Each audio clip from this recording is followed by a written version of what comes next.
So today we're going to be showcasing the GT Super Saiyan Goku, which got in an EZA with the recent World Tournament that has passed on the JP side of Dokkan Battle. We're going to see if he is worth all of your EZA medals that you hard grinded for. So let's start off with his stats here. It is 14,847 HP, 13,000 attack, and 9,000 defense. Overall, those stats for a free-to-play unit is pretty good. Over 9,000 defense is a good thing to have, and 13,000 attack seems very solid. For his leader skill, it is Tech and STR leader for 3 key and 90% stat boost. Very good for Ultimate Clash, as that's usually the only place now these days where you'd be running mono teams.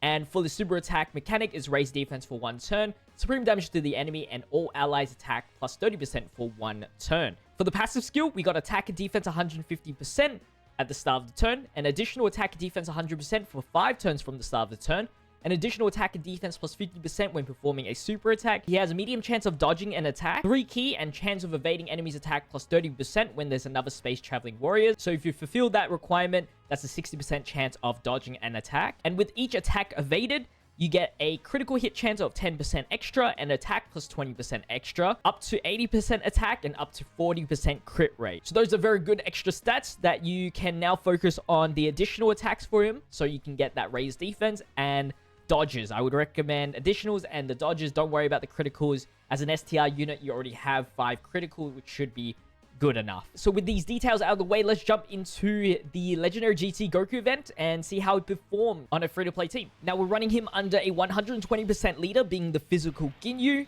as well as the 200% leader as our friend, being the Pan. Pan provides 30% to GT heroes, which he obviously is in. Now, his best linking partner for free-to-play is the Goku and Gohan. It shares 5 of the 7 links. Unfortunately, the 2 links that he's missing, saying Lineage and GT, is a big stat boost loss. It's a 15% attack and defense if you activated those 2 together, which would have been really good. Unfortunately, that's one of his problems, is that it's such a generic link set that most space, if not all space traveling warriors, don't really have that link set, which is quite an issue. His attack stat is pretty good though, to start things off. He does need to dodge a couple of times. I should have checked his starter turn defense, as we did have the support. Of course, we're going to take a super attack there. So if you wanted to get that space traveling warriors restriction, as well as getting as many links as possible, his best linking partner is actually the GT Trio. Activates the same Lineage, GT Prepared for Battle, and Shadowing the Limit, which are all good links to have at level 10 links.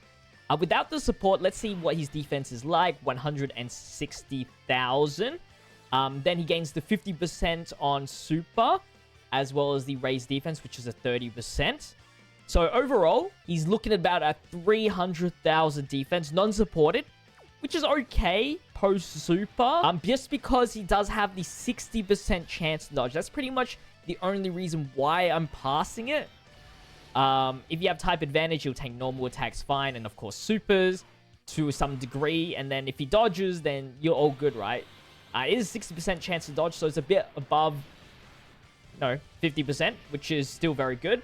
I did dodge quite a bit there, so you should be close to peak, if not peak. I wasn't paying attention the first turn. I think he just has the problem of partners right now, and teams specifically, because of that space traveling warriors restriction. I think that is a mandatory thing, as that will increase his attack and crit rate. That's very important. If his defense was a little bit higher, which it would be in a double 200% leader, then I think you could definitely have that as a pass. But on a free-to-play team, it's just not enough. So that 60% dodge chance is very important. Luckily, that is not turn restricted, unlike his extra 100% attack and defense. For 5 turns, I would say that is pretty short, way too short. For free-to-play units, you kind of want none of that turn countdown stuff, because the teams that the free-to-play teams and stuff just run really, really slow. For pay-to-play teams, whale teams, you wouldn't have that issue. You finish events in 6, 7, 8 turns, but then you disregard this unit to begin with anyway at that point. So yeah, that's a huge issue there. Let's Sensu Bean up, because I'm about to die. And then we'll activate Pan's active skill. So let's see what his best attack is. This is the final turn we have with him at peak. Luckily, we did get our lucky dodges and attack patterns.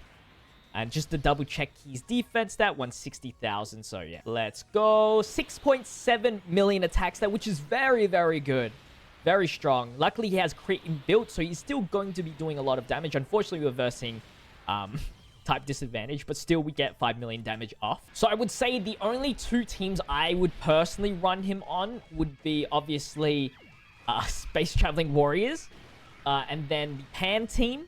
Technically, she's not a Space Traveling Warrior team. She's a Bond of Friendship team or a Dragon Ball Seekers team, which is almost a Space Traveling Warriors team anyway. I guess the Pan and the Goku combo is pretty nice. You know, Pan being the first slot unit, and then Goku post defense with 60% dodge chance because she's a Space Traveling Warrior. Defensively good enough and still good attack. I wish he had All in the Family though. It would have made Pan a lot better. That's what you're going to be losing, of course, but Pan will still be very strong. And then the Bardock team, which has Bardock being a Space Traveling Warrior, and then Bardock has a Goku to seek super attacks and stuff like that.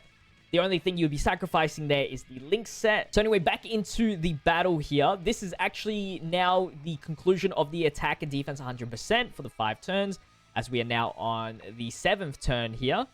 And his defense hasn't lowered too much. I guess it's because we do have that extra support with Giru here, and we are activating GT.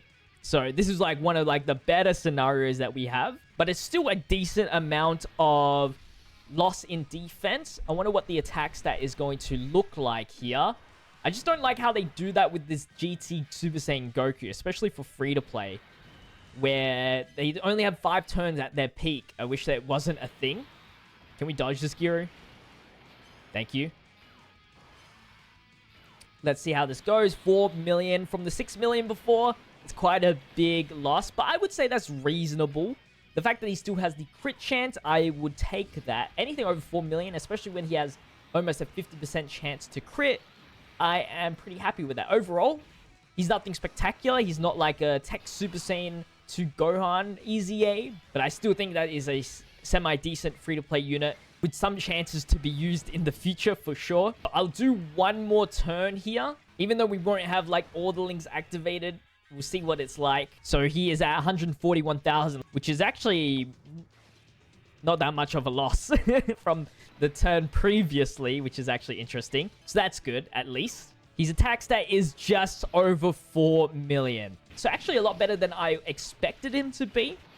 And he does 5 million damage. Just a little bit restrictive on teams right now. So we're doing double 200% leaders now for the Goku on a typical team, like I said before, of where I would run Goku. And his starting turn defense is 200,000. Next to Pan, of course, for the unit super attack, Pan's defense is 200,000. And let's see if he can tank at least or dodge the one super there. See what Goku's got, 4.2. Like, he doesn't need to dodge here, but I mean, I would like to see a decent tank.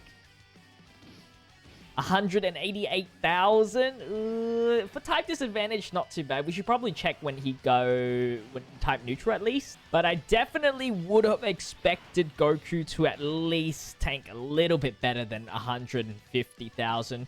Now, we are going to waste here because I want to see what he can do with dodges. That would be sick to see. So let's see if he can dodge here. No dodge. Okay.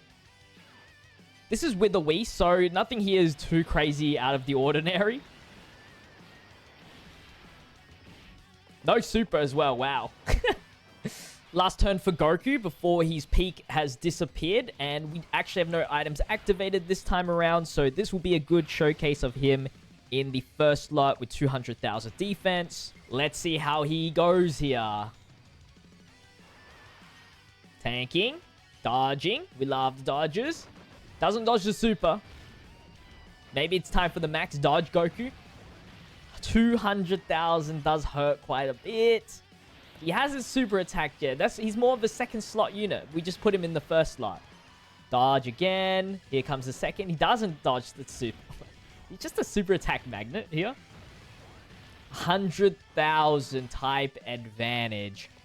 Yeah, I just don't think he's the greatest tank of all time. And that's going to wrap up the showcase for the GT Super Saiyan Goku. Big shout outs to my tier 2 members. If you would like to become a member, link is in the description, or you can click on the join button. If you guys did enjoy today's video, make sure to leave a like, comment, and subscribe to the channel. I'll see you guys in tomorrow's video as we have daily content here on this YouTube channel.